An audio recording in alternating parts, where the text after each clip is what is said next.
tompoko lasy tompoko vavy tonga indray isika amin'ny fotoanany fandaharana sekoly sabata na ny fianarana sekoly sabata ny amin'ity atoandro ity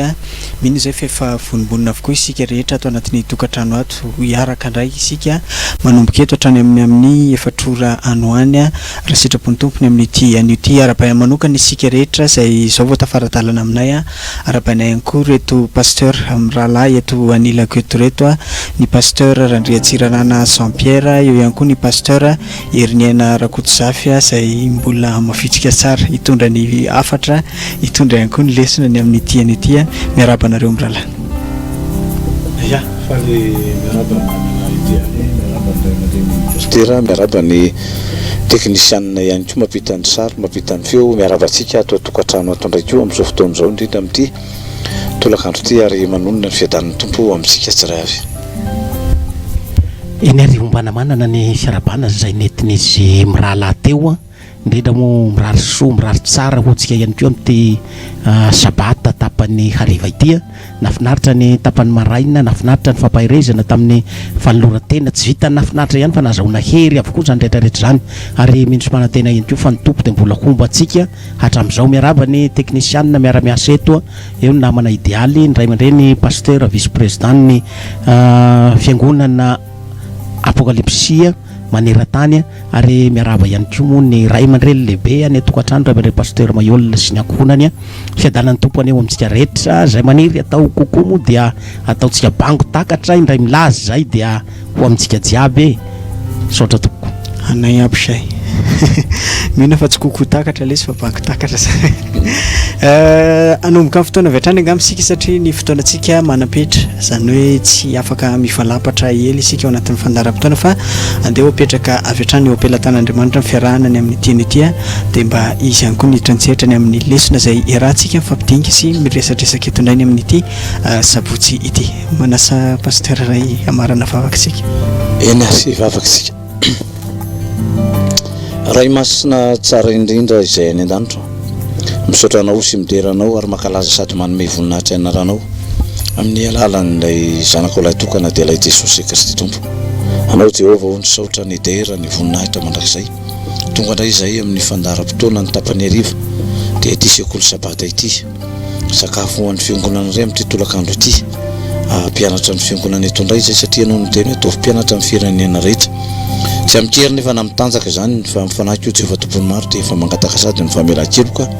so nadiovana avy amin'ny ranao indrindra ny fanainao masina no hitarika anay eto dia ianao nampianatra nisa mbaravarana isa tokantrano dia matoky atompo fa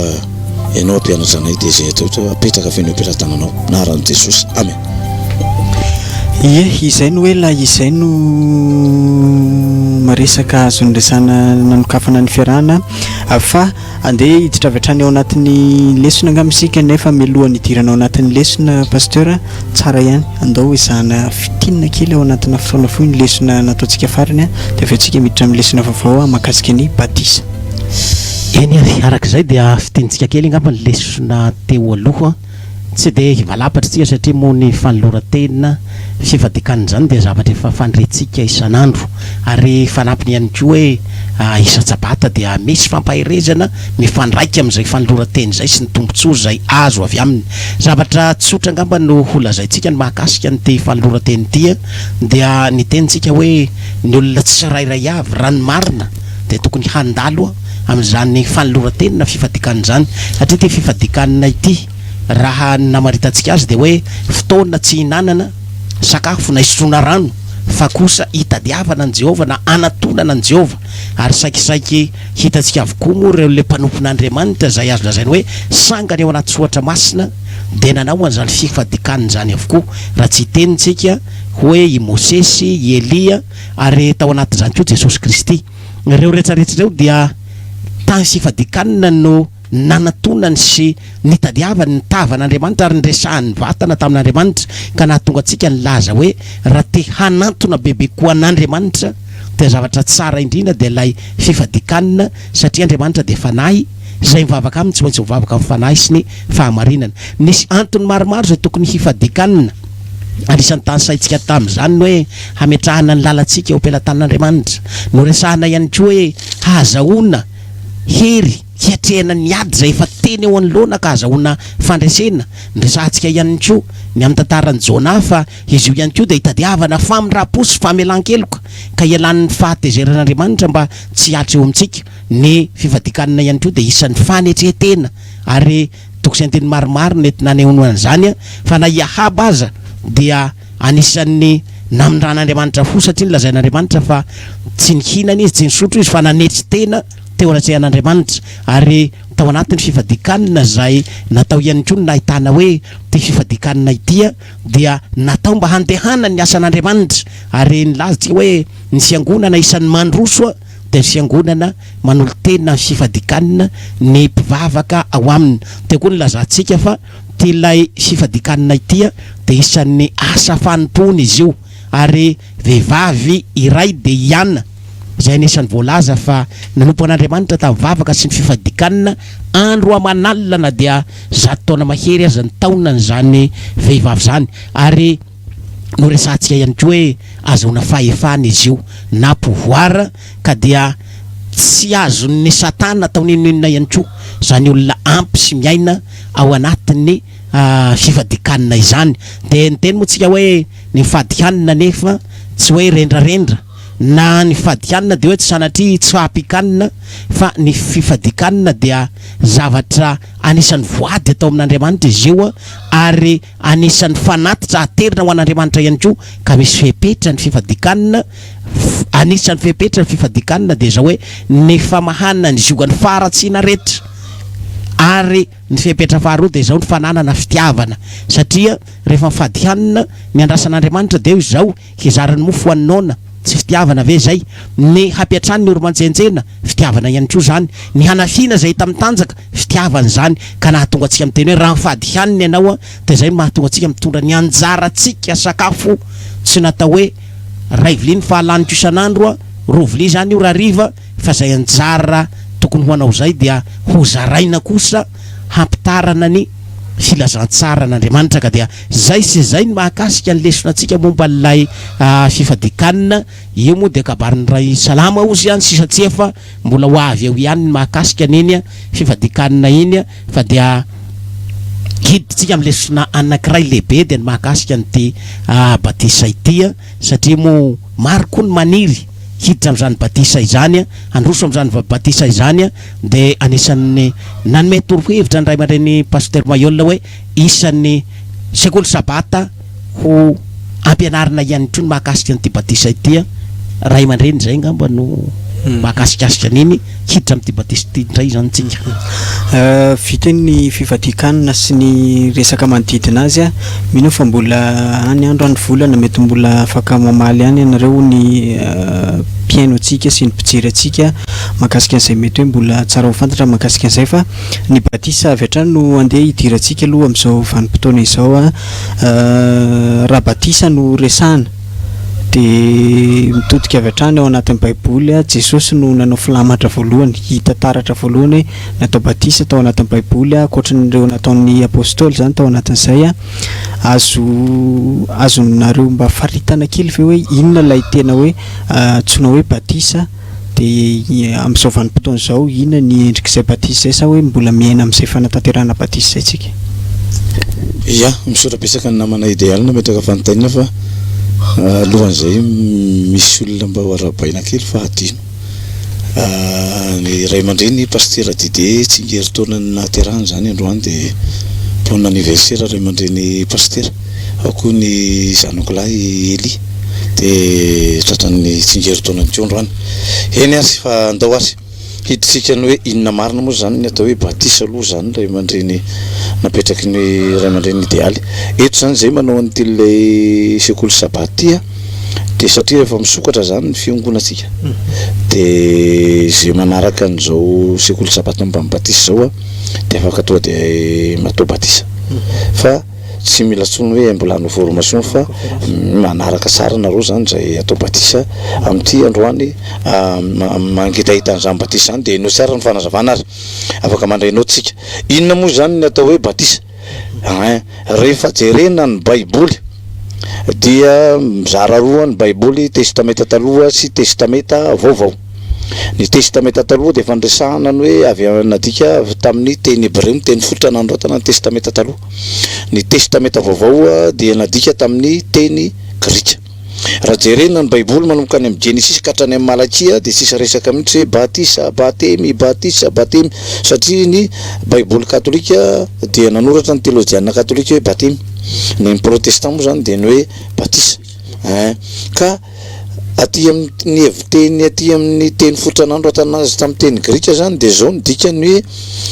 avy amin'ny teny grika hoe baptizène ny batisa. Ary raha jerena ny baiboly katolika dia avy amin'ny teny grika koa ny batemy hoe baptizo. Avy rehefa adika zany zay amin'ny teny frantsay dia ny hoe immerger na plonge dans un liquide na ihany koa hoe immersion dans l'eau. Zay zany tena dika ny dika teny arabaky teny zany zay adika zay. Ny hoe batisa baptizène batemy baptizo ary dia immergena plonge dans un liquide immersion dans l'eau. Dikan'izay amin'ny teny gasy dia zao asitrika any anaty rano na ajoboka any anaty rano na aletika any anaty rano na ahirotra any anaty rano. Heviteny arabaky teny zany izay. Dika teny arabaky teny zany raha vao misy teny na ny dika anaty hoe batisa dia olona asitrika any anaty rano, ajoboka any anaty rano, aletika any anaty rano, ahirotra any anaty rano, tahaka ny Jesosy. Satria Jesosy tokoa dia natao batisa nasitrika tany anaty rano, naletika tany anaty rano. Io le Matio 2:7 diny andiny 7:20 ka hatramin'ny 7:20. Matio 2:7 ka hatramin'ny 7:20. Dia lohateny Jesosy ato ny nanaovan'ny Jaona Batisa ny Jesosy. Ary tamin'izay Jesosy dia avy tany Galilea ka tonga teo amoron'ny Jordana dia nanatona ny Jaona izy mba ataony batisa. Fa Jaona nandazy ka nanao hoe izao no tokony ataonao batisa ka ianao indray va no makaty amiko. Fa namaly Jesosy ka niteny taminy hoe ekeo ihany ankehitriny fa izao no mety amintsika ahatanteraka ny famarinana rehetra ka dia nikeny izy. Ary raha vao natao batisa Jesosy dia niakatra avy teo amin'ny rano niaraka tamin'izay izy ary indro nisokatra tamin'ny lanitra ary hita ny fanahin'Andriamanitra nidina tahaka ny voromailala ka nankeo amboniny. Ary injao nisy feo avy tany an-danitra nanao hoe intino zanako malalako izay sitrako. Zany hoe Jesosy zany araka ny voasoratra eto dia hoe tamin'izay Jesosy dia avy any Galilea nakany amin'ny on'ny Jordana hanatanteraka le hoe baptizène baptizo. Satria nga moa tsisy rano any Galilea, ny atao hoe Galilea dia anara-tanàna ary miponina ao dia natsoiny hoe Galiléanina. Rehefa niponina tao zany mazava ho azy fa misy rano amin'ny vera na misy rano amin'ny vovo na misy rano amin'ny kaopy na misy rano amin'ny vilany amin'ny bidon ao anaty an-tranon'ny olona tany Galilea tamin'izany fotoana zany. Fa izao ny misy ny batisa Jesosy zany tsy nitety trano ka niteny hoe za mba atao batisa Jaona tongava aty an-trano ianao, tongava aty an-tranoko ianao na hoe mandondona tranon'olona hoe mba meo rano kely amin'ny kaopy fa so ihany nandalo Jaona ka dia mba ho tetevana rano amin'ny kaopy na amin'ny mady koa. Fa inona ny zavatra nisy nakany amin'ny on'ny Jordana Jesosy ary izy mihitsy niala avy any Galilea dia nakany amin'ny on'ny Jordana ohatra hoe miala amin'ity tanànatsika ity dia nakany amin'ny renirano Tsiopa na renirano Mandrare na renirano Mahajilo dia lasa zany Jesosy nanatona ny Jaona. Rehefa tonga tany Jaona moa zany efa manao batisa ao, nisy olona mpanan-karena tao dia nanontany izy or Jaona inona no tokony ataonay dia hoy Jesosy hoe hoy Jaona hoe zay manan-kanjo roa ao ka nomeo any tsy manana. Dia nisy mpamorehitra ao inona no tokony ataonay ry Jaona dia hoe izy alohan'ny batisan'ireo reo aza maka mihoatra no zay sain'ny fanjakana alainareo. Dia nisy miaramila tao inona ry Jaona no tokony ataonay aza mitohatoha amin'ny karamanareo fa menina amin'ny karamanareo azy manendrikendrika olona. Noho izany rehefa tonga teo amin'ny Jesosy teo dia nisy nanontany hoe lazao ianao moa zany no Kristy. Dia hoy Jesosy hoy Jaona za dia manao batisa amin'ny rano fa misy lehibe noho za zay orinako fatalohako izy anao batisa amin'ny fanahy masina. Noho izany dia ny zavatra nisy zany ary ny atana ny fikorohana dia lasa Jesosy nidina amin'izay dia hoy Jaona hoe hoaiza ianao dia hoe za atao batisa fa ahoana dia hoy izy Jesosy hoe hoy Jaona hoe za no tokony ataonao batisa ka ianao indray va ny makaty amiko. Dia hoy Jesosy hoe ekeo ihany fa izao no mety amintsika hatanteraka ny fahamarihana rehetra ka dia nekeny. fa raha vao nidina tao anaty rano Jesosy ka natao batisa dikan'izay niakatra avy tao anaty rano matoy izy niakatra de nidina fa rehefa nivoaka avy tao anaty rano Jesosy de zavatra telo no mipoitra voalohany nisokatra ny lanitra faharoa nidina fanamasa tahaka ny voromalala fahatelo niseho avy any an-danitra ny teny hoe ity no zanako malalako izay sitako zany hoe raha vao tsy natao batisa zany Jesosy tao anaty rano sisy lanitra nisokatra teo sisy fanahy masina nidina teo ary tsy niseho avy any an-danitra ny teny hoe zanako io fa isehony zay rehetra zay de natao batisa Jesosy nasitrika tao anaty ranony Jordan ka nanatanteraka ny teny grika hoe baptême na baptizo immergé na plonge dans un liquide na immersion dans l'eau natanteraka an'izay zany Jesosy rehefa niakatra any an-danitra ndray Jesosy efa sy tiotsony fa ny apôstôly nitondra ny fiangonana dia nanohy an'izay batisa zay ihany koa ny apôstôly atao amin'ny asan'ny apôstôly toko fahavalo asan'ny apôstôly ndray namana idéaly toko fahavalo de ny andininy fa enina amby roapolo ka hatramin'ny efapolo somary lavalava fa ngamba ho digadigantsika izy asan'ny apôstôly toko fahavalo de ny andininy enina amby roapolo aloha ny andininy enina amby roapolo ary nisy anjelin'ny tompo nilaza tamin'ny Filipo ka nanao hoe mitsangana ka mandehana mianatsimo ho any amin'ny lalana midina avy Jerosalema makany Gaza dia efitra zany de fito amby roapolo dia nitsangana izy ka lasa nandeha ary indro nisy lehilahy Etiopiana tandapany Kandasy mpanjaka vaviny Etiopia sady mpitahiry hareny rehetra ary tonga tany Jerosalema izy mba hivavaka dia nody izy ka nipetraka teo anatin'ny kalesiny ary namaky teny tao amin'ny Isaia mpaminany dia hoy ny fanahy tamin'ny Filipo andeha manatona ka mankanesa amin'io kalesy io ary Filipo niazakazaka anakeo aminy dia nandre azy namaky teny tao amin'ny Isaia mpaminany ka niteny taminy hoe moa fantatrao fa izay vakinao andiny fa efatra amby telopolo ary ilay tandapa namaly ny Filipo ka nanao hoe masina ianao iza moa no lazain'ny mpaminany amin'izany ny tena mivasa olo-kafa ary Filipo no lobava dia nanomboka teo amin'izany soratra masina izany nitory an'i Jesosy taminy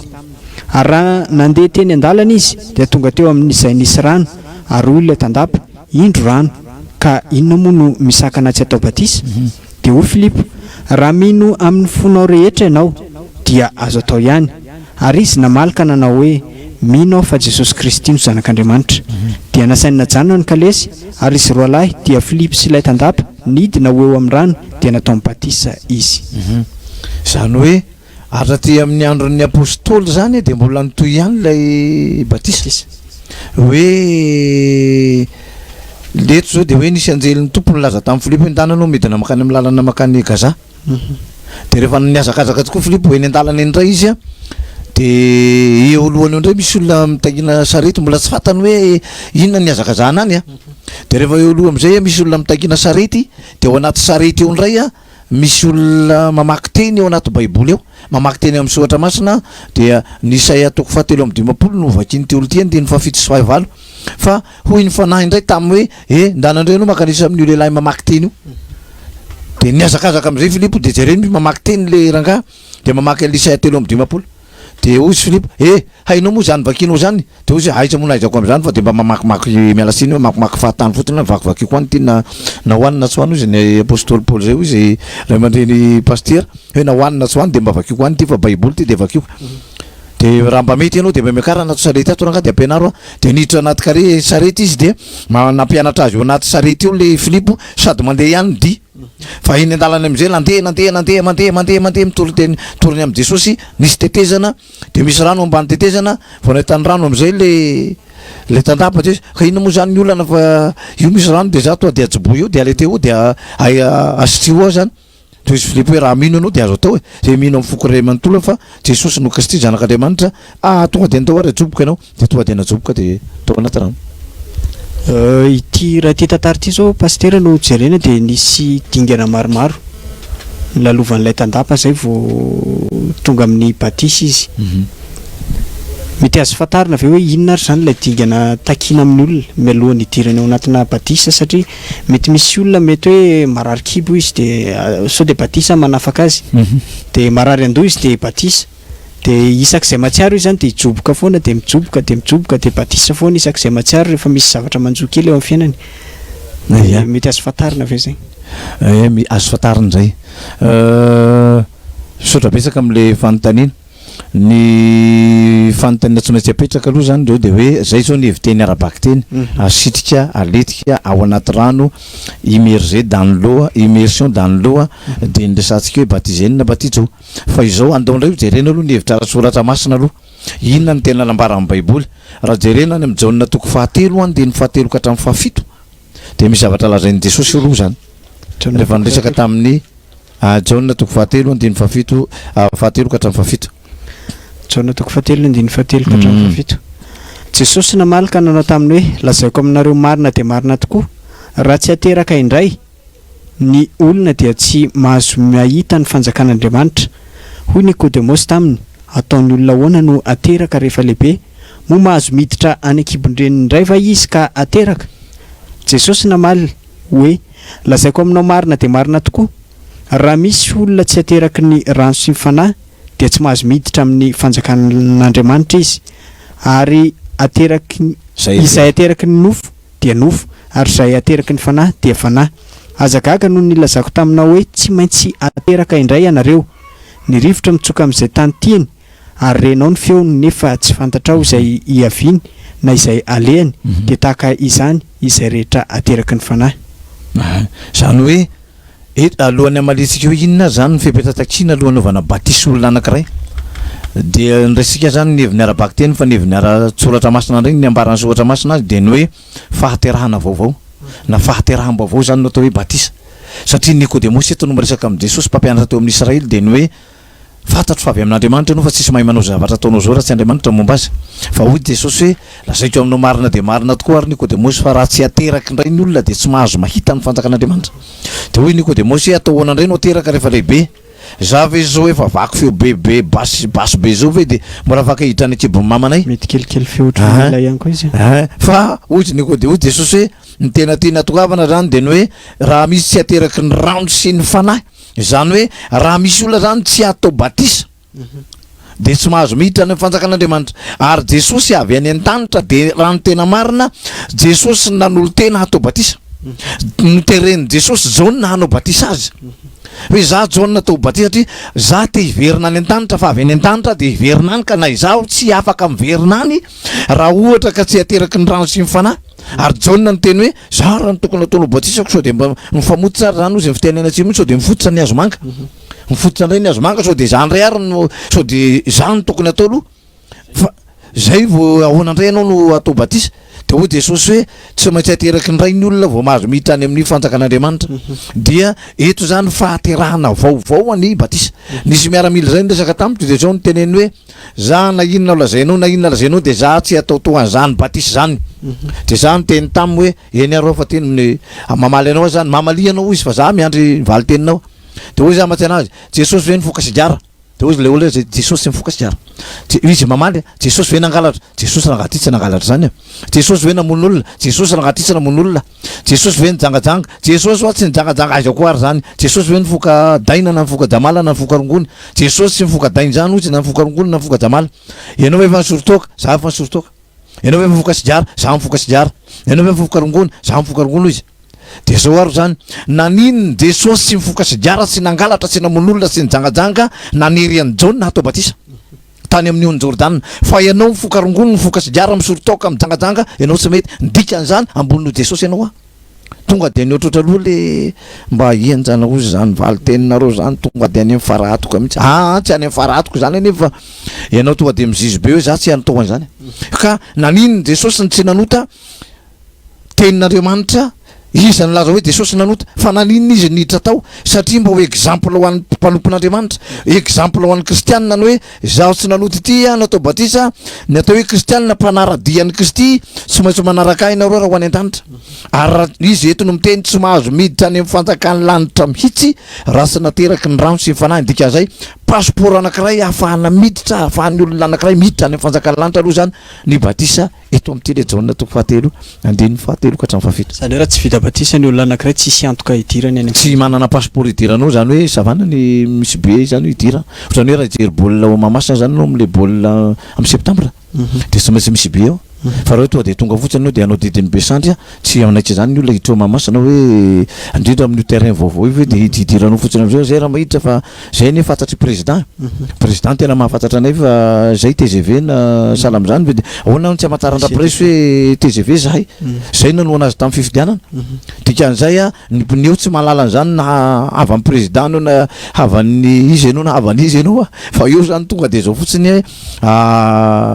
tsy maintsy mahazo be anao na membre ny fédération renao zany de hoe zay ny lalàna io de ohatran'izay izy Batisy ity resantsika anisany atao hoe passeport idirana makany an-danitra ilay Batisy aiza ho aiza zany mety hoe passeport ny ankizy kely satria ny ankizy mila passeport koa rehefa mandeha hivoaka ny frontière izy raha ohatra ka hiatrika an'izay hoe hiditra any an-danitra zay ia ny ankizy zany aloha hiditra amin'le fepetra manko sika rehefa avy eo fa io zany zao ny hoe fahateraham-baovao lazain'ny baiboly ty hoe fisasanao afaka amin'ny fohantana zany ny batisa zany hoe ny olona anaota zany fisasanao afaka amin'ny fohantana ny amin'ny asan'ny apôstoly 22:16 zany mijoro vavimbelona ny apôstoly Paoly de misy teny manao hoe misangana misy ny anarany de oka atao batisa anao fisasanao afaka amin'ny fohantanao mbola teny moa ray aman-dreny pasteur rehefa avy eo fa nisy hoe ahoana ary zany ny ankizy kely zay tokoa le fanontaniana zany zay ny ankizy kely natao batisa ve ny ankizy kely sika moa zany manana ny tondro zotra ty de ny baiboly ny tondro zotra sika atao marika toko 10 aloha ny tao raisika ary marika toko 10 de ny andeny 17 ka hatramin'ny 19 ny nitondrana zaza ho eo amin'ny Jesosy marika toko 10 andeny 17 ka hatramin'ny 19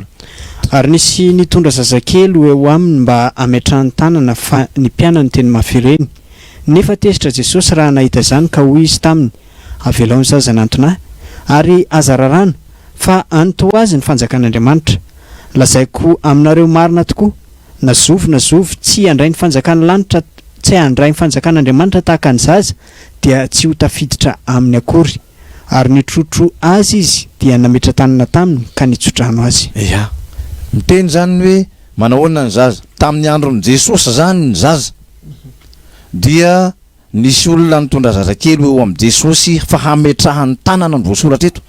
sy milaza io hoe ataony batisa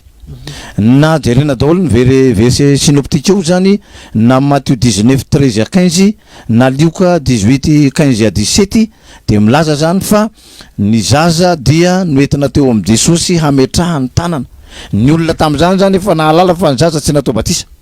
de ny olona tsy nankany amin'ny Jesosy hanadala azy mialatsiny hoe antao ty zanaka ity atao batisa fa nitondra ny zanany ny olona hametrahany Jesosy tanana fa rehefa nahitan'iny ny mpianatra de nitabataba hoeto miverina ny zazakely hoeto miverina reto ajara reto sika ty amin'ny faratratsimo hoeto miverina reto ankizy kely reto fa izao zay mbola mihaino tenin'Andriamanitra Jesosy mahafinaritra be ny fampianarana eto ka nareo anelingely anay de tezitra Jesosy raha nahita izany raha jerena zany tsotra masina de zavatra anankiroa nahatezitra ny Jesosy tadidiko eto de voalohany io zany anankiray aloha zany io le tondrana zazakely sakanany mpianatra io tezitra izy fa faharoa koa ny tondrana varotra tao amin'ny tempoly tio de tezitra koa Jesosy de naongany daholo ny varotra tao amin'ny tempoly zavatra anankiroa zay tsy haiko ny mety misy fahatelo ngamba mbola ho jerena fa ny faharoa zay tena toa de efa anatin'ny saiko fa ny tiako resahana de ny hoe tezitra Jesosy hoe avy alao ny zaza anatonay fa nitoazy ny fanjakan'Andriamanitra de nentina teo amin'ny Jesosy zany hoe avy alao ny zaza anatonay hametrahako tanana fa tsy milaza hoe avy alao ny zaza anatonay atao batisa atao batemy de nentina teo amin'ny Jesosy ny zaza de hoe nazovo tsy handray fanjakan'Andriamanitra tahaka ny zaza de tsy hiditra amin'ny akory izy ary dia nitrotro azy izy de nametra tanana taminy ka nitsodrano azy sy milaza hoe nitrotro azy izy de nataony batisa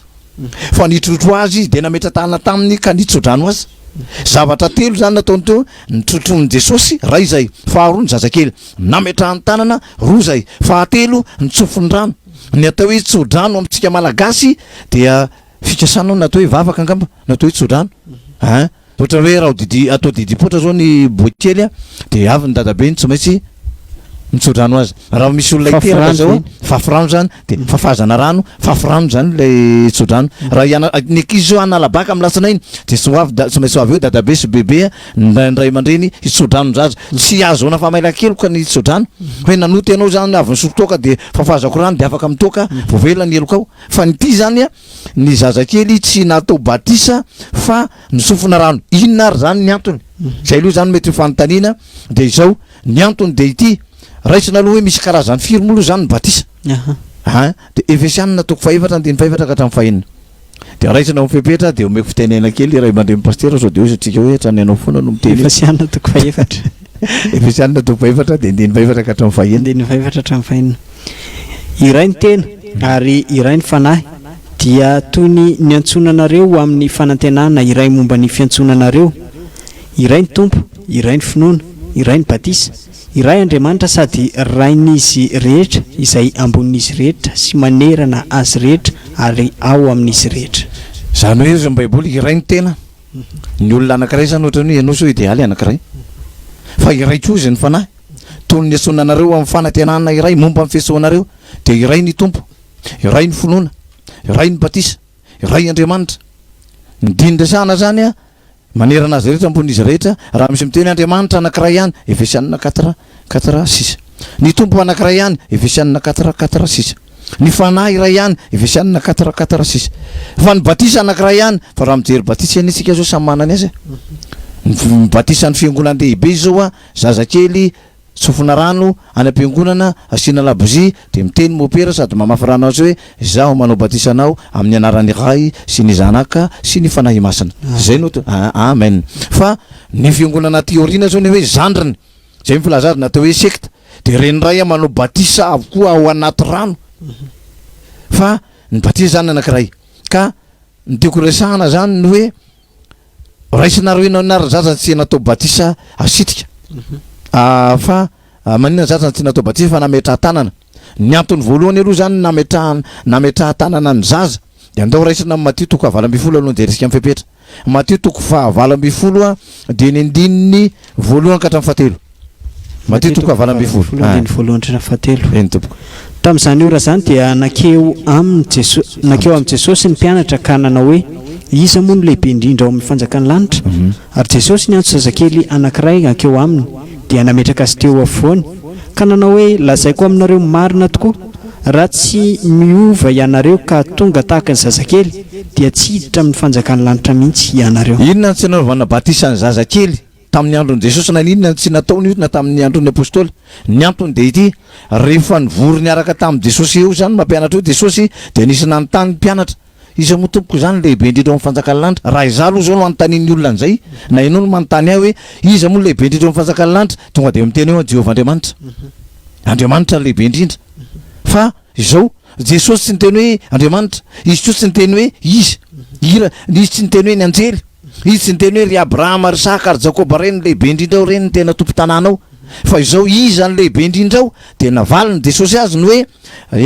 ataonareo inona zay lehibe indrindra ao fa izao ataovy zay idiranareo ao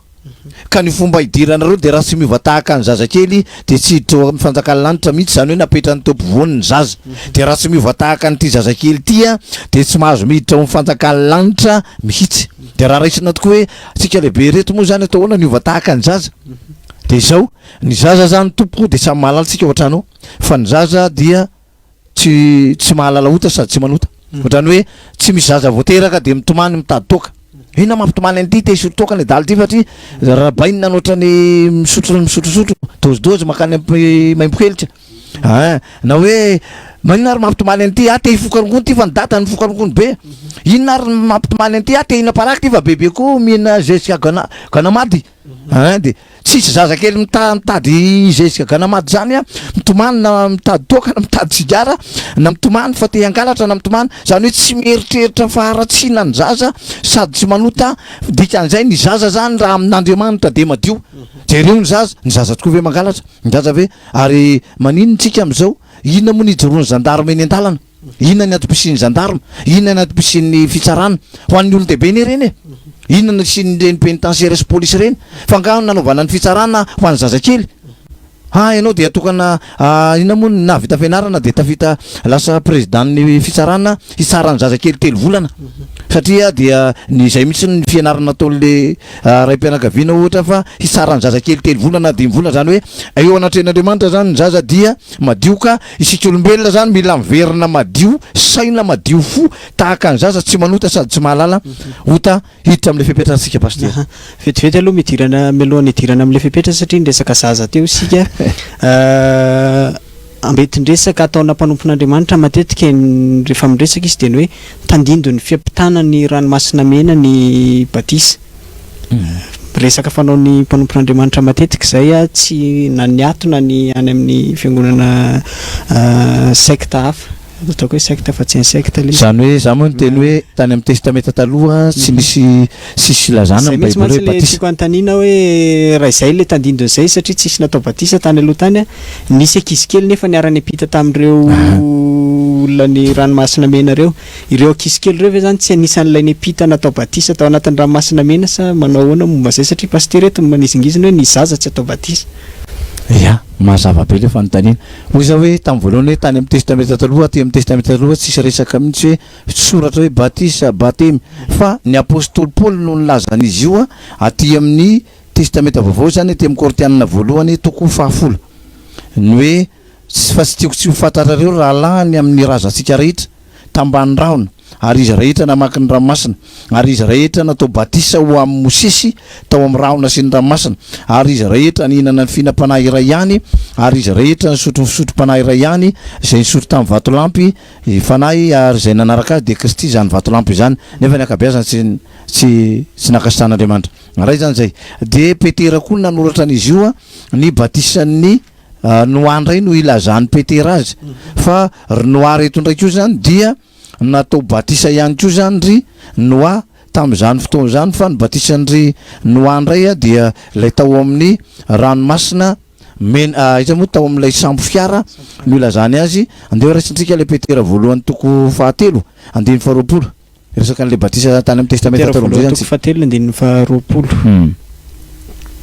dia izay tsy nanaiky fa iny fon'ny andro ny faharom-pon'Andriamanitra tamin'ny andro Noa raha mbola namboarina ny sambo fiara izay nidiran'ny olona vitsy dia izy valo mianaka ka dia namonjena azy ny rano izay mamonjy anareo koa ankehitriny dia ny batisa izay tena ny tandindona io tsy ny fanesorana ny faloton'ny nofo anefa fa ny fitadiavana ny fieritreretana tsara eo anatrehan'Andriamanitra amin'ny nitsanganan'i Jesosy Kristy tamin'ny maty. Zay zany le izy miresaka batisa tamin'ny batisa Noa zany io le sambo fiara io tamin'le safodrano natao batisa tao zany ny Mosesy ndray ranomasina mena ilazan'ny apôstôly Paul azy dia hoytsika hoe nisy ankizy kely tokoa nipita tao batisa Mosesy zany zay rahona sy ny ranomasina kanefa na dia batisa Mosesy sy iza mosy ty Noa zany dia nisy rano be foana fa tsisy hoe rano tete fa nandalo tao amin'le ranomasina mena tao dia eo ambony eo misy andrahona amin'ny atoandro fa amin'ny alina andriafo izy iny dia iny le tambanin'ny rahona iny zany zareo niaraka amin'ilay rano teto dia zay ny batisa fa nisy ankizy kely tokoa teo aloha maiko amin'ny pastera indray satria lavalava zay niteneniko zay amin'izay le zavatra zay ndao azy saorana indray aman-dreny eo anatin'izay fanazavana izay hitantsika teto tokoa ny amin'ny anton'le batisa na ny tena marimarina kokoa zany ho inona moa ny batisa ary agnisan'ny natsidika teo moa satria nipetraka ny fanontaniana ny amin'ny ankizy kely hoe tokony hatao batisa sa tsy hatao batisa saorana indray aman-dreny pastera ny amin'izay famalinina ny fanontaniana izay ny hanampy azy angamba no tsidikatsika satria raha ny lesona moa mahakasika ny batisa dia hoe maro no efa nandre fa matetika amin'le fomba hoentina ampitana azy amin'ny namana no sahirana arak'izay le hoe samy nanana ny batisa zay maharesy lahatra azy ny kristianina sasany a zazakely no atao batisa kristianina sasany indray lehibe lava volombava no atao batisa dia mipetraka ny fanontanian'le tsy mpampiasa baiboly hoe fa nahoana moa ohatrany tsy mitovy ny batisa nefa baiboly ray ihany no ampiasaina dia tahaka an'le raha namana ray hoe hena ray ihany no andrahonina ny sasany nanatsatsika ny sasany ny tono ka ny aizany tian'Andriamanitra le atsatsika sa lay atono samy manana ny tsiro nefa le tadiavin'Andriamanitra ny tsy maintsy ho takina sy ilaina ka raha nyresaka tsika ny amin'ny zazakely teo dia ny zavatra anankiray misy efa nazavaindray aman-dray pastera teo zany le hoe ny batisa ange dia tsy inona fa le fandevenana dia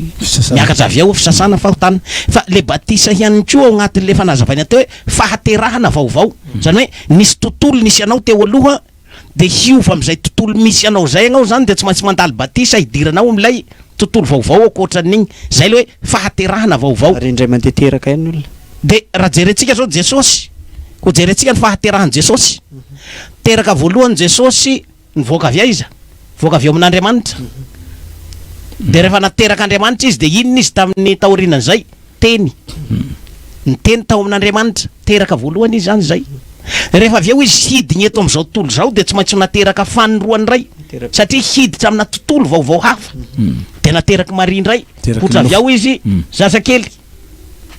Kristy de handray an'le asa teto am'izao tontolo zao indray izy de tsy maintsy natao inona indray nateraka indray satria misy tontolo vaovao indray zany hatrehany de nateraka indray izy de ale jerentsika batisan'i Jaune zay fa iveriny agny amin'Andriamanitra izy de io le tenina batisa zay tsy azo nizaniza ialana io le niteneny hoe manana batisa zay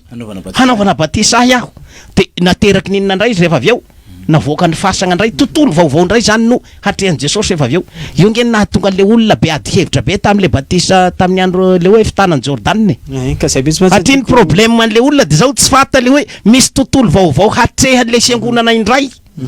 de tsy maintsy misy fitana indray ao zany hoe niala avy aty Egypta misy tontolo vaovao hatrehana de nitany ranomasina mena tontolo vaovao hodiavina indray lay tany Kanana de mandalo an'izay fahaterahan zay indray zay nahatonga le mpahay soratra masina be deaibe latsaka tao fitanan'io ny Jordane satria ny an'ny fatany atao hoe batisa de zao hoe fantevenana fa tsy fatany dikany batisa hoe fahaterahana vaovao koa neny heviny zany hoe misy tontolo vaovao indray hidiranao de misy trangatsavatra ohatran'izay de jereo nge lalana zoran'i Jesosy fahaterahana impiry zany ny Jesosy tao amin'Andriamanitra ray tao Maria faharoa tao amin'ny Jaune fahatelo miakatra tsangan-danitra amin'ny fasagna fahefatra ny antsika zany voaroa miaza hitako izy fahatelo sy fahefatra eo ny dikan'izay misy voasivana ihany eny an-dalana eny satria misy tontolo vaovao hidiranao indray zay nahatonga ny hoe nagnamafisao kely le fahaterahana zany nagnamafisantsika hoe agnisan'ny batisa zay le fahaterahana zay ary io tsy midika hoe tena noho ny fahotana zany zay fa tena nisy fahaterahana endriky ny batisa ihany koa zay fa le tena tsy azo ialana mo de igny lefa nahazava indray mandreny pasteur teo zany le batisa mariny fahafatesana igny fa tao agnatin'le zaza dia maro tokoa ny fagnontaniana apetraky ny olona ao agnatin'ny ty zaza zay tokony atao batisa efa nazava indray mandreny pasteur teo moa ny hoe fametrahan-tagnany izy ty sy ny maro samihafa fa agnisan'ny tenen'ny olona koa hoe ny zaza nge nandova ote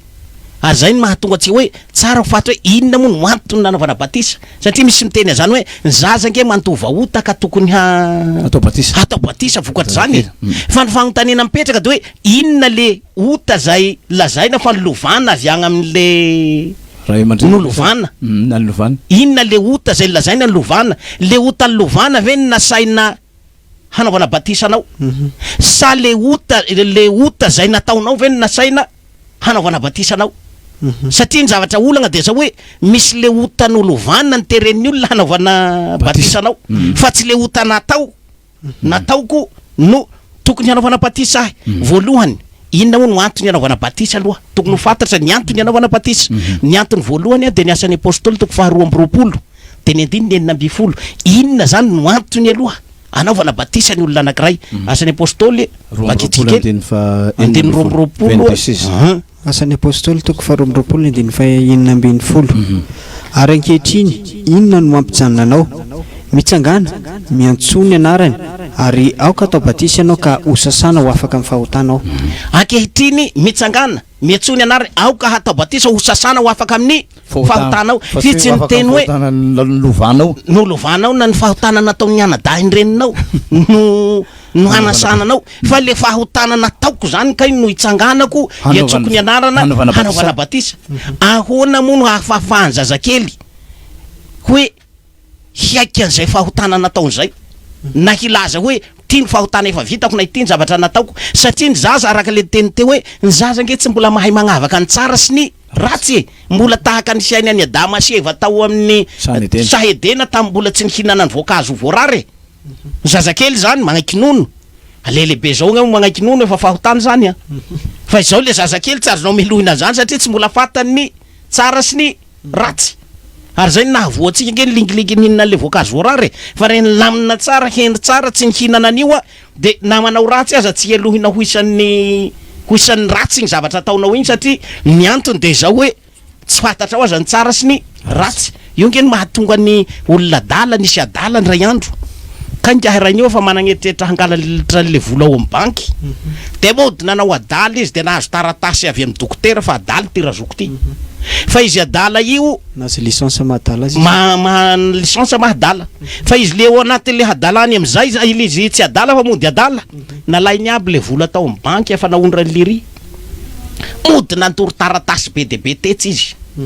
de hoe gadrainy le ty fa tena nidorany ny vola rehetra tato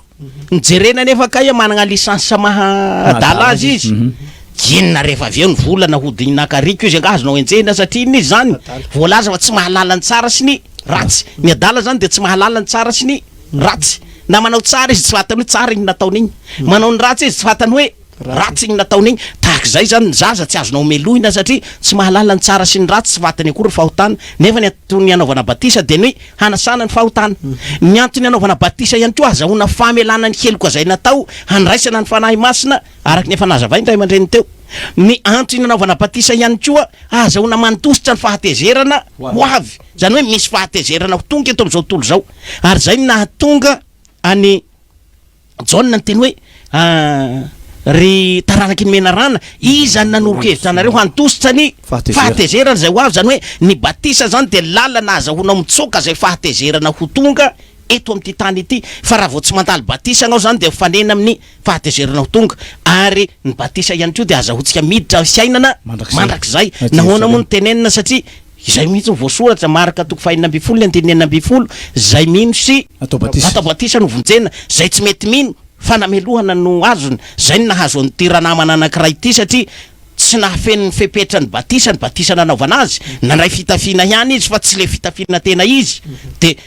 niditra tao le fanasana ny fampakaram-bady velona ny fisavana ny mpihinana rehetrarehetra nipetraka ny fanontaniana tamin'ity razoko ty tsy avoavaly le fanontaniana hoe risakaiza inona nidirana ho aty nefa ianao tsy mitondra ny akanjo fitondra amin'ny fampakaram-bady sina le razoky tsy ahita zay ho tenenina tsy hita zay lazaina fa tory ny tongotra matanany dia op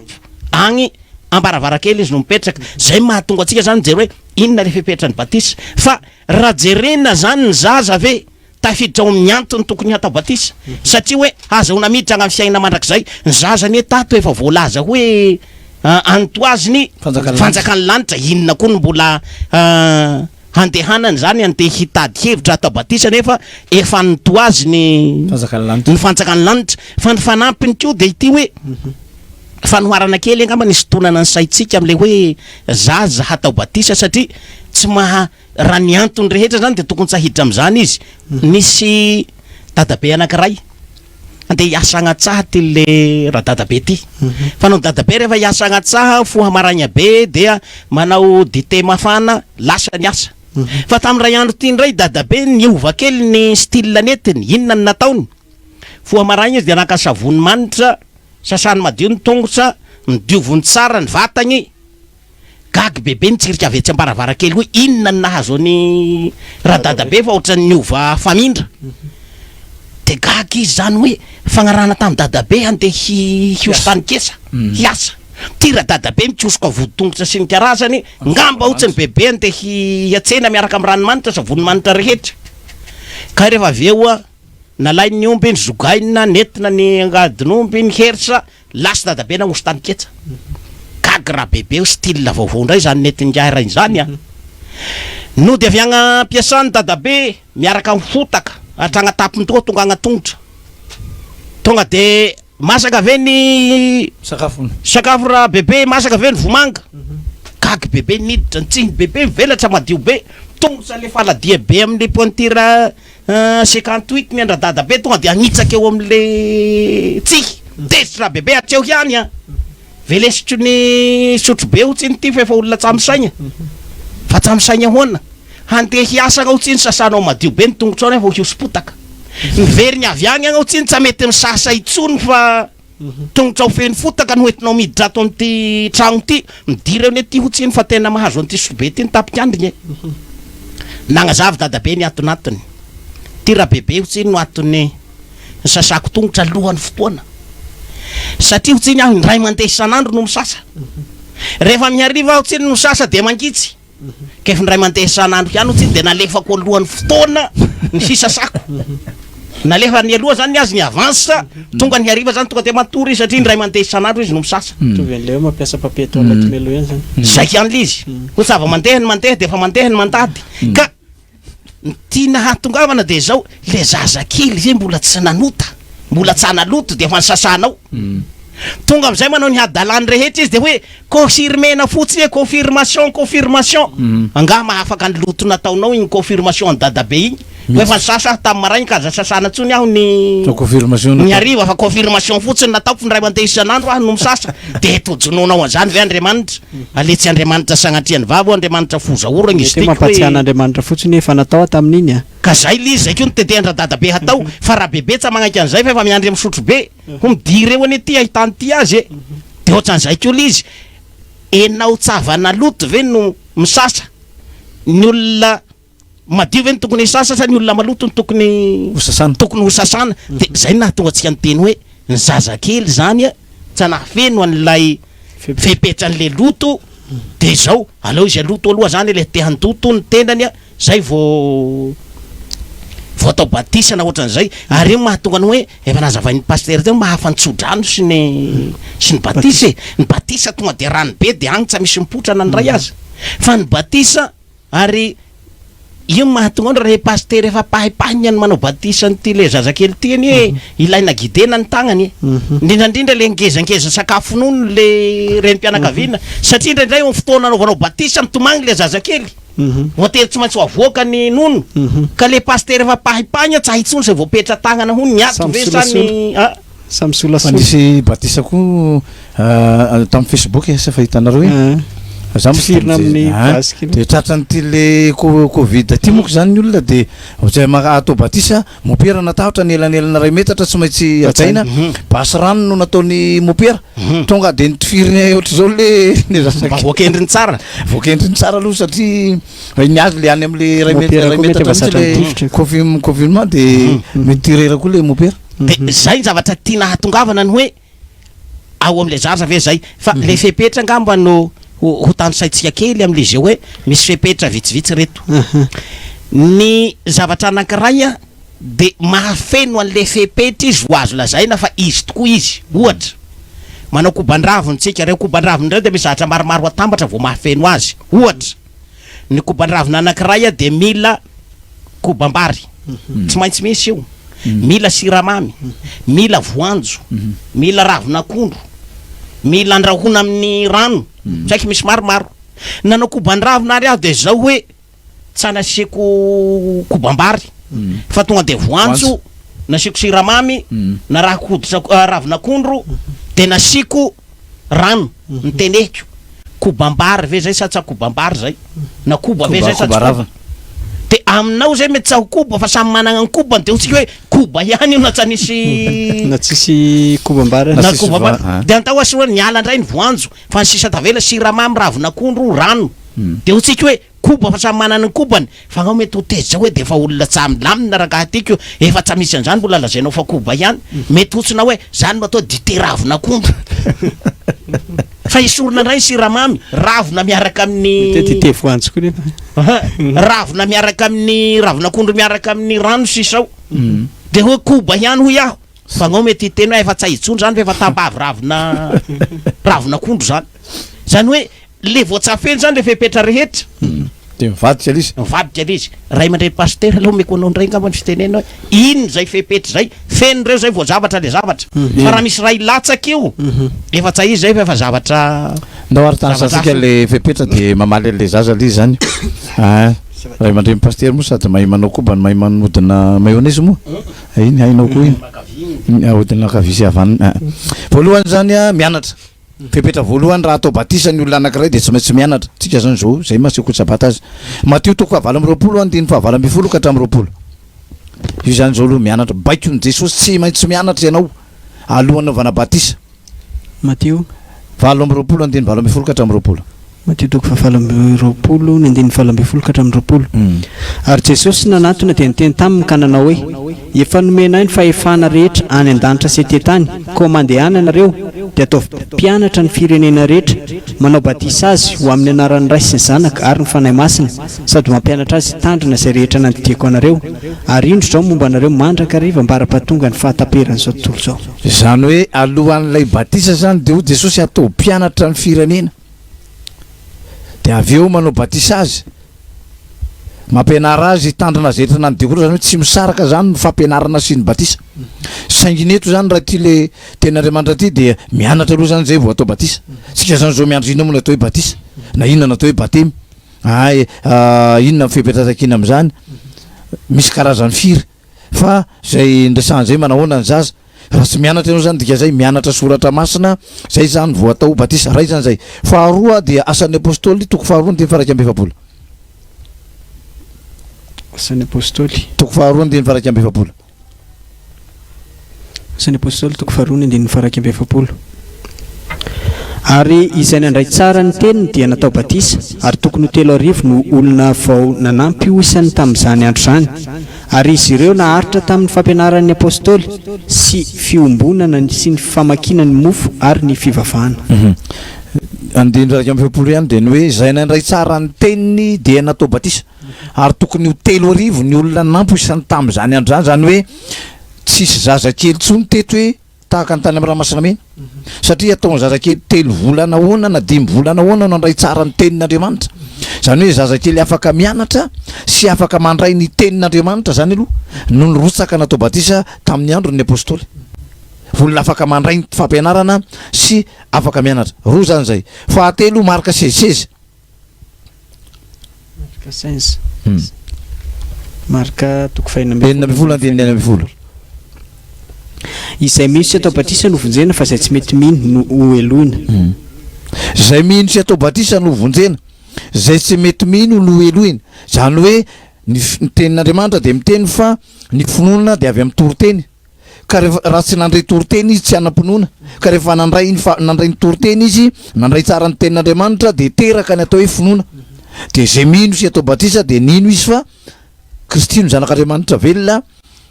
dia natao batisa zany ny olona anankiray zany hoe raha-rahan'ny olona nianatra raha-rahan'ny olona mandray fampianarana raha mandray tenin'Andriamanitra raha-rahan'ny olona mino zany ny batisa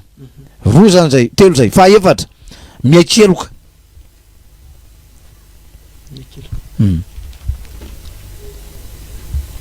zay resantsika miaikeloka zay a matetoko fahatelo andiny fahadimy ka hatramin'ny fahenina zafady matetoko fahadimy andiny matetoko fahatelo andiny fahadimy ka hatramin'ny fahenina matetoko fahatelo ny andiny fahadimy ka hatramin'ny fahenina ary Jerosalema sy Jodia rehetra mba amin'ny tany rehetra morony Jordana dia nivoaka nakany amin'ny Jaona ka natao batisa teo amin'ny ony Jordana ireny rehefa niaiky ny fahotany zany hoe nivoaka ny mponina rehetra tany Jerosalema sy Jodia rehetra nivoaka nakany amin'ny Jaona ozy ny mponina rehetra tany Jerosalema sy ny mponina tany Jodia dia fa eo zany dia fa hoe ny zazakely nivoaka koa ve teo hoe 3 volana 5 volana na nitrotrona fa nimponina tao tany na elohan'ny batisa ny Jaona ny anso ananefitra mibeba afakaiky mifantaka ny lanitra dia nivoaka ny mponina tany Jerosalema sy Jodia rehetra natao batisa tany amin'ny on'ny Jordana rehefa avy niaiky ny fielony zany hoe niaikeloko izy zany alohan'ilay batisa ekeny ny fahotany ekeny fifananoty izy tompona andraikitra tamin'ny fahotana vitany dia nanatony izy hatao batisa fa niaikeloko izy alohan'ny nanatona fahaefatra fahadimy asan'ny apôstôly toko faharoa ny fahavalana amby telopolo asan'ny apôstôly toko faharoa ny fahavalana amby telopolo asan'ny apôstôly toko faharoa ny andiny fahavalo amby telopolo ahoana indray ozy izy ary Petera taminy mibeba ary aoka samy atao batisa amin'ny anaran'i Jesosy Kristy ianareo rehetra mba ahazo famelana ny elokareo ary ianareo andray ny fanomezana dia mifanahy masina zany hoe hoy Petera mibeba dia aoka nareo atao batisa amin'ny anaran'i Jesosy Kristy ahazonareo famelan-keloka sy le famelan-keloka sy le eloka ny lovana fa le eloka natao ahazona le eloka natao a dia tsy maintsy mibebaka ianao ndika mibebaka fandraisandray mandray pastera amy olona foana amin'ny fampianarana apokalypsy fa avy amin'ny teny greka eo sitre fo metanoia metamorphose zany hoe le miova lalana miova saina miova bika miova endry zany rehetra zany hoe le fiovanao mihitsy zany hoe miova am'izay ianao a dia andao atao batisa amin'ny anaran'i Jesosy dia avoavela ny eloka ao ary avy eo no mbola mahazo fanomezana dia ny fanahy masina zay zany ny fahadimy zany hoe mianatra mandray ny ten'Andriamanitra mino miaikeloka mibebaka ny fahaenina zany dia ny hoe mamono ny ota na mandevona ny fohotana vonoana zany Romanina toko fahaenina de ny andininy fa 5 ka hatramin'ny fahafito hatramin'ny faraika ambin'ny folo tsy manino Romanina toko fahaenina ny andininy fa 5 ka hatramin'ny faraika ambin'ny folo fara nampiraisina tamin'ny endriky ny fahafatesana isika dia ho tahaka izany koa amin'ny fitsanganany fa fantatsika fa ny toetsika taloha dia niaraka noombona tamin'ny anombanany tenan'ny ota mba tsy ampoantsika ny ota intsony fa izay fa maty dia afaka amin'ny ota ary raha niara-maty tamin'ny Kristy isika dia mino fa hiara-belona aminy koa isika ary fantatsika fa rehefa natsangana tamin'ny maty Kristy dia tsy maty intsony izy tsy manan-kery amin'ny intsony ny fahafatesana fa ny amin'ny nahafatesany dia maty ny amin'ny ota indray mandeha izy fa ny amin'ny avelomany kosa dia velona ho an'Andriamanitra izy ary aoka ho tahaka izany koa ianareo ka ny tenanareo dia ataovy efa maty ny amin'ny ota fa velona ho an'Andriamanitra ao amin'ny Kristy Jesosy zany hoe resahany eto fa raha nampiraisina tamin'ny endriky ny fahafatesana isika dia tahaka zany koa amin'ny fitsanganana fa fantatsika fa nytoetsika taloha dia niaraka nombona tamin'ny hanimbana ny tenany ota zany hoe isika zany re alohan'ny nanovana batisa dia nitoetra sika taloha ombona miaraka amin'ny Kristy amin'ny avijaliana zay ny natokany apôstôly Paoly nilaza any amin'ny Galatiana toko 4:20 hoe voaombo miaraka amin'ny Kristy amin'ny avijaliana tsy zaho ny velona fa Kristy ny velona ao anaty milaza koa izy any amin'ny Galatiana toko 5:4 fa ny hoe zay any Kristy Jesosy dia efa nanombony nofony sy ny faniriny sy ny filany tamin'ny avijaliana zany hoe nisy zavatra ny vonona zany ny tenanao zany ny vonona rehefa atao batisa ny ota zay namatotra sy nangeza sy nanandevo antsika zay zany no vonona ary rehefa maty zay dia alevina any anaty rano am'izay any amin'le batisa de manolo tena ianao tahaka Jesosy nanolo tena tany amin'ny ony Jordan atao batisa le tandapa Etiopiana nanolo tena atao batisa dikan'izay olona efa maty zany nanolotra ny tenany atao batisa satria nanombony nofony sy ny filany rehefa ny bebaka sy ny aikeloka sy efanino nandray ny ten'Andriamanitra nianatra zay zany no fepetra takina ka raha vao tsy mahafenao an'izay fepetra zay tsaiky mbola misy ampiny pastera dia tsy zay izy ray aman-dreny pastera isaorana ny ray aman-dreny nanome fitanenana tao anatin'izay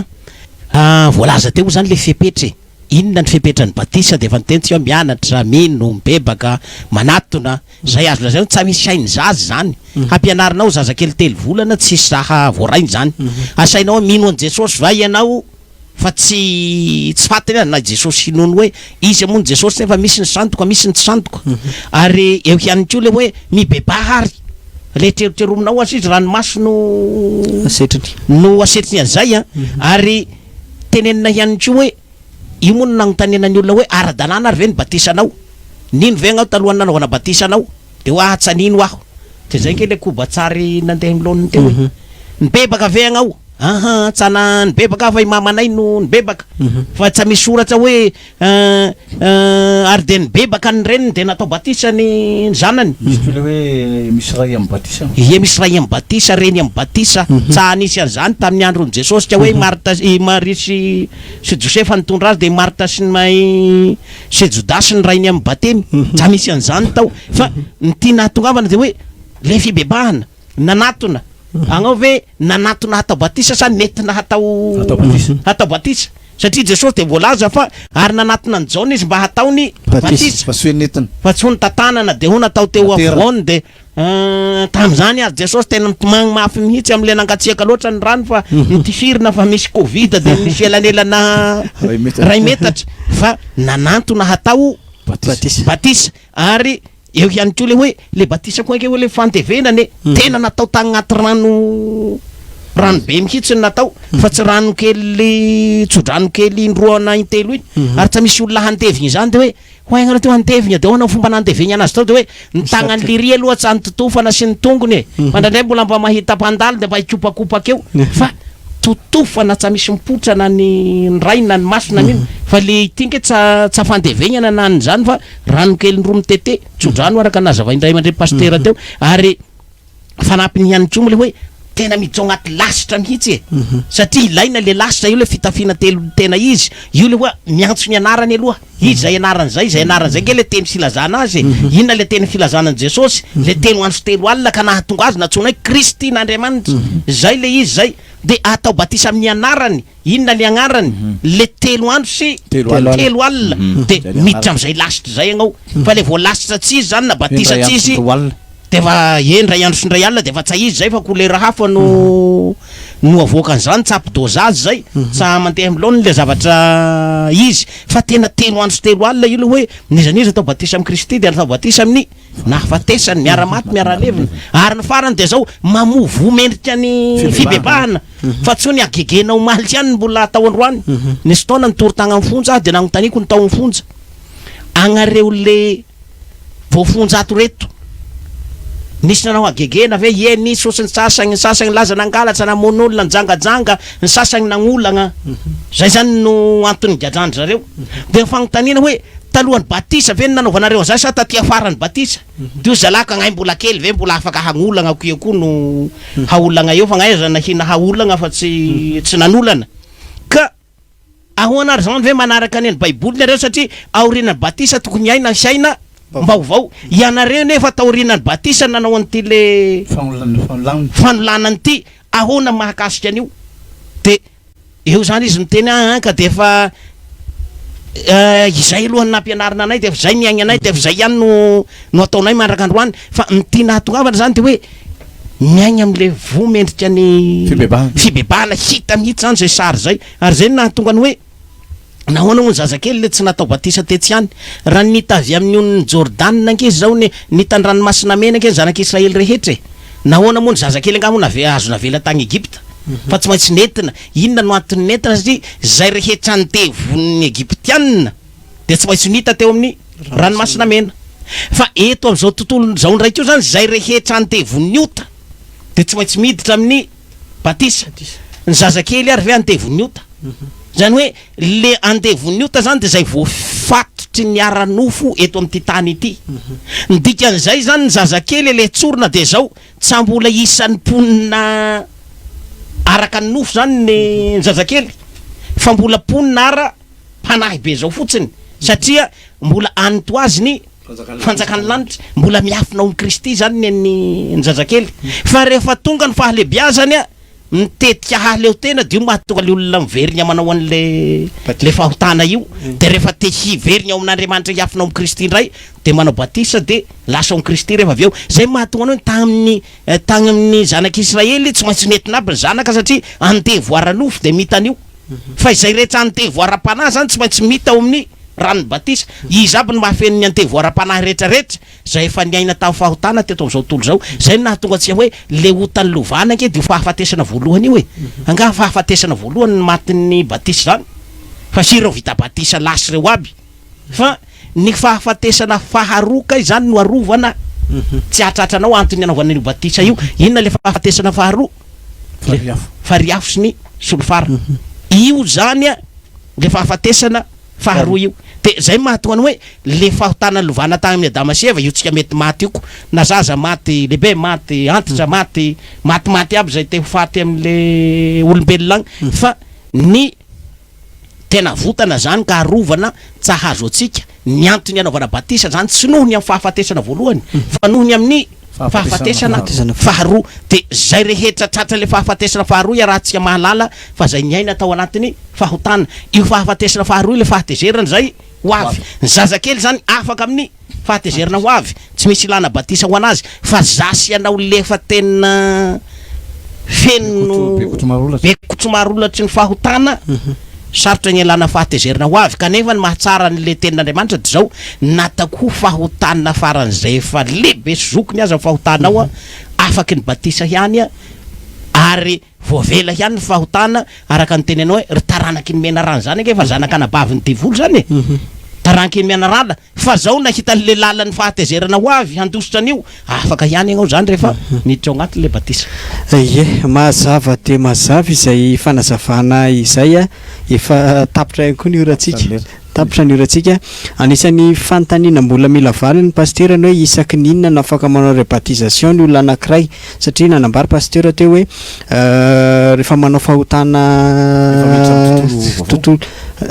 nisy anankiray farany teo hoe rehefa misy fahotana lehibe dia afaka mibatisa le izy, zany hoe isaky manao fahotana lehibe ve zany dia hijoboka re anaty batisa aloha mba hanafahana azy a. Zany mbola fanontaniana mipetraka daholo a. Fanontaniana aty ihany koa misy an'ilay ten'Andriamanitra tao amin'ny Mateo 7:20 teo hoe ataovy mpianatra amin'ny firenena rehetra manao batisa azy amin'ny anaran'ny Ray sy ny Zanaka ary Fanahy Masina. Izay ve zany no midika hoe ny olona rehetra ve afaka manao batisa olona sa tsy maintsy mpitandrina ihany no manao batisa? Zany koa mbola anisan'ny fanontaniana mipetraka, satria ny mpianatra teto no nalefa rehefa nahay ny mpianatra dia nalefa hoe mandehana ataovy mpianatra amin'ny firenena rehetra, izay rehetra mampianatra ve afaka manao batisa? Zany mbola fanontaniana mipetraka avokoa. Mbola maromaro ihany koa fanontaniana mipetraka ato fa hovalitsika amin'ny heriny anio angamba zay mahakasika an'izay rehetrarehetra zay dia mampiomana ny mpiaino ihany koa sika ao anatin'izay fandaram-potoana ny amin'ny herin'izay. Isaorana feno ianareo nitondra an'izay fanazavana teo zay pasteur. Mino fa misy oraisina ho an'ny rehetra zay mbola mitombo ny lesona amin'ny fotoana manaraka dia fa mino fa efa mifombonina hiaino sady ihany koa ny olona pasteur ihany koa teo efa nanatsitika hoe izay rehetra manaraka ity sekoly sabata mahakasika ny batisa ity tsy mila manao conférence intsony fa afaka tonga dia miditra ao anatin'ny batisa. Any amin'ny asa ny 3 minutes zay dia any amin'ny après ny septembre dia antsona zay zay anao batisa. Dia betsaka koa nefa miteny hoe zay fa tokony atao batisa amin'ny fiangonana moa zany tsy mbola misokatra. Ie, andao faranantsika ambavaka ary aloha ny fiarahana rehefa avy eo mety sy zavatra kely ihany ampitaina ho an'ny mpiaino rehefa avy eo fa aloha faranantsika ambavaka ny fiarahana. Ivavaka ary. Raha eo misaotranao sy mideranao zay satria dia afaka nitondra ny teninao teto andray. Ianao tokoa no nibaiko anay ataovy mpianatra amin'ny firenena rehetra dia manao zany zay amin'ity fandarana sekoly sabata isa-sabata ity. Ka ny teninao ray toetra betsaka amin'ny isam-baravarana misy atokantrano mba hoainao anay sady fahasalamana ao ny fondrehetra. Dia matoka fa lasako anatin'ny fonay tokoa zany teninao zany ka mo zato eny enimpolo eny ary telopolo eny dia atao fitaovana me ireo mpelantananao hatrano zay ianao ny asanao na aran'i Jesosy. Amen. Ie, zay ny sekoly sabata tamin'ny teny ity fa anio dia misy ny lalao atolotra ho an'ny mpiaino indray ho antsika mpiaino mpanaraka rehetra dia tsy fantatro ao amin'ny pasteur hery ve le fanontaniana sa tsy ao le izy mbola tsy ao ndrasy le atao amikato ary no vakiko raha toka mbola tsy ao le izy ireto no fanontaniana voalitsika fanontaniana anankifito izy reto azahoana fanomezana io andro inona no niakaran'i Jesosy any an-danitra. Zay fanontaniana voalohany andro inona no niakaran'i Jesosy any an-danitra. Andro inona no niakaran'i Jesosy any an-danitra. Fanontaniana faharoa, iza ilay anarana tokana nitondran'Andriamanitra famonjena ho an'izao tontolo izao. Averiko iza ilay anarana tokana nitondran'Andriamanitra famonjena ho an'izao tontolo izao. Zay fanontaniana faharoa. Fanontaniana fahatelo, inona ilay anarana izay nasain'i Jehova ampitoeran'ny Arona eo amin'ny zanak'Israely rehefa mitsodrano izy. Averiko inona ilay anarana izay nasain'i Jehova ampitoeran'ny Arona eo amin'ny zanak'Israely rehefa mitsodrano izy. Fanontaniana fahaefatra, tsy navelan'i Jesosy hikasika azy Maria araka ny Jaona 2:17. Inona no antony tsy navelan'i Jesosy hikasika azy Maria araka ny Jaona 2:17. Inona no antony? Fanontaniana fahadimy, hoy Paoly ao amin'ny Galatiana 1:9 fa na izahay na anjely avy any an-danitra aza no mitory filazantsara hafa aminareo afa-tsy izay efa notoriana taminareo aoka ho voaozina izy. Inona no atao hoe filazantsara? Inona no atao hoe filazantsara araka io voasoratra amin'ny Galatiana 1:9 io. Fanontaniana fahaenina, maro ny teny misy eto amin'izao tontolo izao ary samy manana ny heviny inona ary no hevitry ity teny ity amin'ny teny aramianina sy ny teny hebreo antotam-bato vavolombelona zay le teny tadiavina ny heviny. Averiko maro ny teny eto amin'izao tontolo izao ary samy manana ny heviny inona ary no hevitry ity teny ity amin'ny teny aramianina sy ny teny hebreo ity le teny hoe antotam-bato vavolombelona. Izay ilay teny ilana fandikana zany ao anatin'izay. Ny fanontaniana fahafito farany tamin'ny taona firy no nahatongavan'ny safidrano raisaina manomboka teo amin'ny namoronana any Adama. Averiko tamin'ny taona firy no nahatongavan'ny safidrano raha isaina manomboka teo amin'ny namoronana any atamo. Izay ilay fanontaniana fafito. Ny laharanantso ahafahanareo mandefa ny valim-panontaniana dia ny 034 84 356 64. Averiko a, ny 034 84 356 64. Averiko farany 034 84 356 64. Io ny laharanantso ahafahanareo a mandefa ny valim-panontaniana. Misokatra ho an'ny mpampiasa WhatsApp io laharanantso io a, dia misokatra ho an'ny mpampiasa message ihany koa izay a rehetra zay. Fepetra makasika ny lalao a, apetra kely reto fepetra reto mba tsy isian'ny fasairanana ho antsika. Voalohany aloha tsy hita anaty application baiboly izay zavatra atao eto aloha voalohany indrindra. Faharoa izay amin'ny internet ihany koa dia tsy izy izay fanontaniana izay ho an'izay mamaly amin'ny manity izy teo, ho an'izay rehetra mamaly zany dia hatramin'ny alahady hariva amin'ny 7 ora alina no fepetra farany, fotoana farany ahafahanareo mamaly. Zany hoe ny SMS nareo izay voaray ao aorianan'ny alahady hariva amin'ny 7 ora alina rapitso hariva amin'ny 7 ora alina dia tsy saina ho isan'ny valim-panontaniana intsony zay zay valim-panontaniana omenareo zay. Ny valim-panontaniana andrasana aminareo dia tsotra, fohy mazava, asiana laharana fotsiny hoe numéro 1 dia zao mivaly le numéro 1, numéro 2 dia zao mivaly le numéro 2 dia raha manome toko sy andininy ianareo dia tsy soratana hoe Genesis toko fa zao andininy fa zao, fa tonga dia hoe Gen dia 8 ohatra zay azonareo soratana ao anatin'izay valim-panontaniana izay dia toano ara-baiboly avokoa ny valiteninareo fa aza lefa fotsiny hoe izao voasoratra dia tsisy profo le izy fa toano ara-baiboly izay valiteny izay. Raha sanatrika tsy araka ao ilay fanontaniana nolazaiko teo azonao atao mamerina miaino manaraka ity horonan-tsara ity fa amin'ny fiafaran'ity horonan-tsara ity dia hitanao ao izay fanontaniana sy ny laharanantso izay hatramin'ny rahampitso amin'ny 7 ora alina no afana mamaly azy. Ny loka ho azony izay mahavaly telo voalohany dia baiboly no omena azy aloha zany ao anatin'ity fananana ity baiboly amin'ny teny malagasy. Efa somary lafilafo ny baiboly zao paster, nanontany teny antsena zao tamin'ny zoma 10:03 alina ny anankiray. Tsy fantatra mety misy mpamatsy any akafa angamba dia mety hoe mety azahoana mora fa lafilafo ny baiboly amin'izao fanandro zao dia ho an'izay mahavaly ny fanontaniana telo voalohany dia baiboly no fanomezana omena azy. Averiko raha tsy mahita tsy maharaka ilay fanontaniana afaka mamerina miheny ny horonan-tsara dia ao no ahitantsika izay fanontaniana sy mombamomba ny lalao izay. Izay ny akapobe niny pasteur, tsy fantatro pasteur herina manana nampiana azy na manao eny ary maromaro moa zany no karazana azo atao hoe fanontaniana handeha isaky ny sekoly sabata ohatran'izao dia mba mila miomana zany tsika mba hahatonga antsika liana amin'le fanarahana ny tenin'Andriamanitra na fotoana na tsy amin'ny fotoana. Misy namantsika zany manohana ao anatin'izay koa, misy namana malala tanana, Samaritanina malala tanana, Dorcas malala tanana manampy atsika ao anatin'izay dia vonombonina zany tsika satria misy fanontaniana tapitapo. Efa tsy le numéro lafo be ohatran'le tamin'iny fa ity zany efa anina mbola ho avy eo ny radio ny ray andro any mbola tonga ny isan-karazany zay tsy njarainy zareo fa dia manasantsika moa zany hazoto hianatra ny tenin'Andriamanitra. Izay no lava, izay no fohy zara teo tsy dia tena lava be fa fohifohy ihany makasitraka antsika rehetra nanaraka hatramin'ny farany ny fandarantsika tamin'ny tiany ity mirary ny sosiny tsara indrindra. Mirary soa ihany koa ny pasteur Mayola izay somary lentika ny feo izy pasteur Jean Pierre tao anatin'ny afatra tamin'ny maraina teo mino fa efa mba nisokatra kosa zay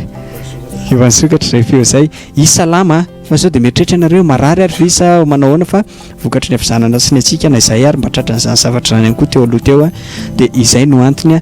tsy nafahany sady raha ohatra hoe notsiketra izy miketsiketsina ny feony mety manahirana any zay mirary soa manokana ho azy izay ny amin'ny tian'io ty mirary soa antsika rehetra ihany koa mirary herinandro mahafinaritra ho antsika samotany tompo amin'ny fotoana manaraka indray raha sitrapon'ny tompo veloma tompoko.